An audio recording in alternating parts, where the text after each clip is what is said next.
So 3 aircraft carriers now in the region, and the message to North Korea is clear. The vice president hammered it home today. Watch. While President Trump has made clear that the United States has, in his words, great strength and patience, all options are on the table.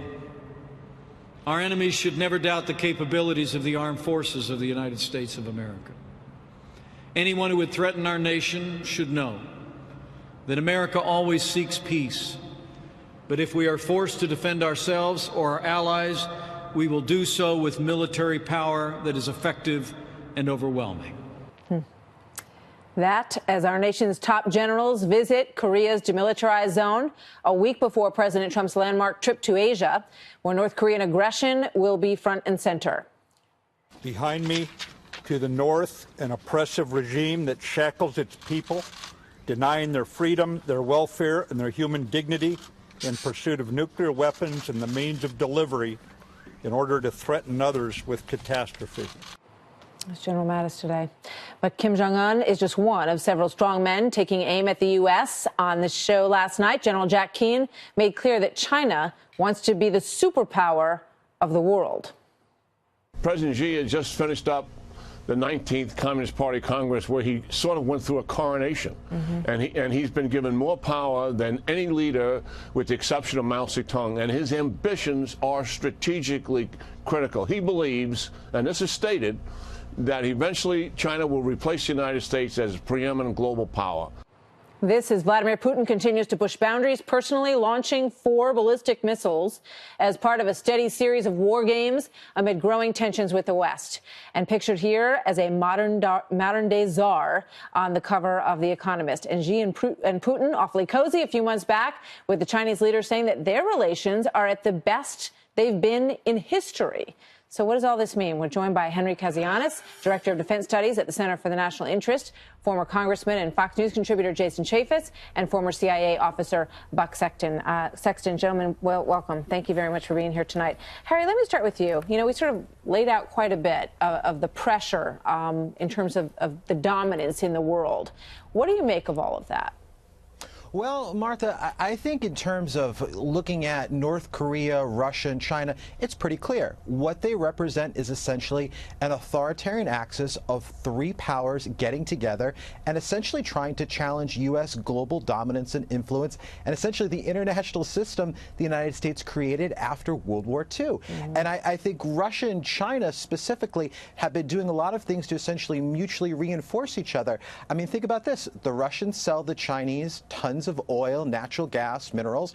The Chinese are buying tremendous amounts of Russian fighters, different types of military equipment, advanced air defense systems. So these are 3 countries that are mutually trying to help each other and trying to break U.S. influence around the world. And we have to be concerned about it. Buck, what do you think? Well, I think that what we see with China so far is that they understand that because North Korea is such an imminent problem for us, it's meant that there's been a bit of a delay of tackling some of the other issues that President Trump pushed to the forefront when it comes to China. Trade imbalance, all the problems with the theft of intellectual property. I mean, President Trump made a big play of how we're going to challenge China on the issues of the economy. But so far what we've seen is, China, we really need you for help with North Korea. And the credible military threat that we have vis-a-vis North Korea is a distinguishing characteristic, I think, from what was believed to be the case the previous administration. Strategic patience essentially means we're just going to wait this out. And that is what the Obama administration did. With North Korea now, we are telling them, look, there is not an endless amount of patience for diplomacy here. And with Russia, it's going to be a lot of trying to find some common ground and also deal with the fact that their hand in the Middle East has gotten a lot stronger. Absolutely. They have a lot of levers against us. They want to break up NATO. So the common ground is minimal, but it can't always just be aggressive and belligerent towards them. So the administration right now, President Trump, has his hands full with these players. He's got a lot on his plate. And when you look at Jason Chaffetz, what Buck just brought up in terms of Russian involvement all over the Middle East, the relationship in Syria, the relationship with Iran, with Turkey, it's a pretty powerful combination. Well, the paradigm has changed, though, because our leadership has changed. We have a much stronger president than we did under President Obama. Our allies didn't believe us. They didn't trust us. Our enemies didn't fear us. And with President Trump, you have a dynamic personality. It keeps them on edge because they don't know exactly what he's going to do next. The economy is roaring back to strength. The Congress is funded by tens of billions of dollars increase in the military. We've put the majority of our naval forces in the Pacific with 3 carriers and the president going to Asia. That's something terribly different than what Barack Obama was doing with his approach towards appeasement. You've got a much stronger leader, and I liken that to Ronald Reagan. Harry, when you look at North Korea, they haven't launched a missile in 40 days. The president is headed to the region. We have these aircraft carriers moving in. What do you think the president's message has to be when he speaks with the leadership in Japan and in South Korea, for example?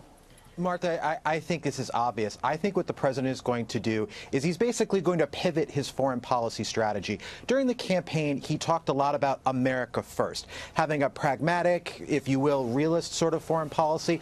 I think he's going to focus very much on North Korea. It's going to end up actually being North Korea first.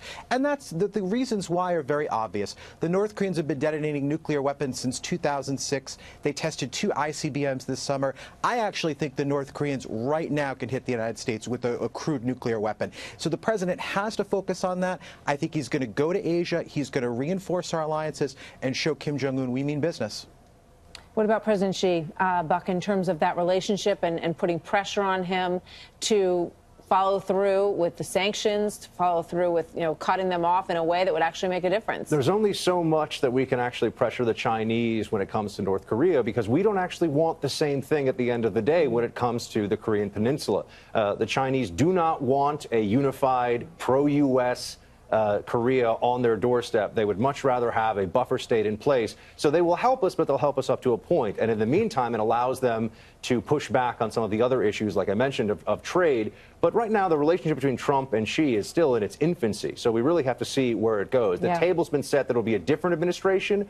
It won't just be a fake pivot to Asia, but what that means in practice remains to be seen. Yeah, the president told Lou Dobbs the other night, we have a very good relationship. He likes him. He thinks he's a very good man, speaking of President Xi. He says China's helping us. Russia's going the other way. So we'll see. Thank you very much, you guys. Great to see you all tonight. Thank you.